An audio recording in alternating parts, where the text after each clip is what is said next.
إيه يا قلبي اغتسل وادع صدقا وامتثل، روها تلك العروق عل حزنا يضمحل.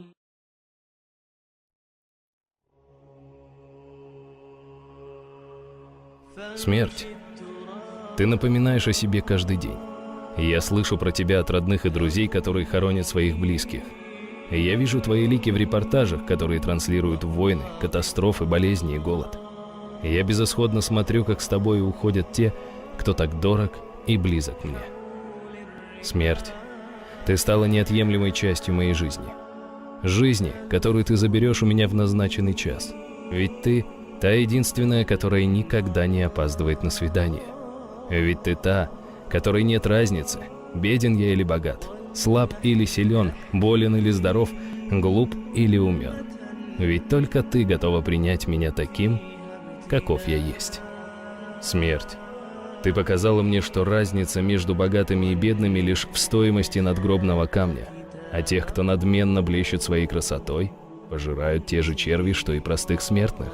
Тебе не составило труда положить в одну и ту же землю кровавых тиранов и их невинных жертв, бесстрашных героев и презренных трусов, великих гениев и безнадежных глупцов. Ты доказала мне, что мое тело не имеет абсолютно никакого значения. Важны лишь мои намерения и поступки. Ведь тех, кто жил лишь ради себя и своих желаний, ты предала забвению, а посвятивших свою жизнь Всевышнему и благу для общества прославила на века. Смерть. Ты забирала с собой моих родных и близких, оставляя мне лишь воспоминания о них. Воспоминания, в которых радость и любовь омрачали обиды и ссоры. И мне было больно. Больно от слов, что в гневе вылетели из моих уст. Больно от ран, что я нанес им своим отказом в их просьбах. И я терзался от того, что больше никогда не смогу попросить у них прощения. И я сожалел о том, что невозможно повернуть время вспять. Но теперь, благодаря тебе, я стараюсь больше не сеять в людских сердцах обиды и помогать им в меру своих возможностей. Смерть. Осознав, что свидание с тобой назначаю не я, и ты можешь в любой миг прийти ко мне, я начал проживать каждый день своей жизни как последний. Я стал ценить каждое мгновение, которое ты мне подарила.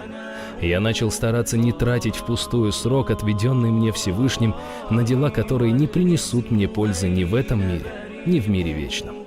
Смерть. Почему же я раньше так боялся тебя? Почему не пытался понять ту, которая так хотела помочь мне? Почему я не мог разглядеть в суете жизни то, что ты так усердно пыталась показать мне? Почему я не осознавал то, что лишь после встречи с тобою, по милости Всевышнего, смогу войти в прекрасные райские сады и воссоединиться с теми, кого ты забрала у меня? Смерть. С каждым прожитым днем я начинаю понимать тебя все лучше и лучше. Ты стала моей любимой подругой, о которой я вспоминаю каждый день, и мысли о тебе наполняют мою жизнь смыслом. Ведь, забирая жизни у других, ты напоминаешь мне о том, что наша встреча все ближе и ближе. И я мечтаю лишь об одном — прийти на нее с душой, прощенной Всевышним.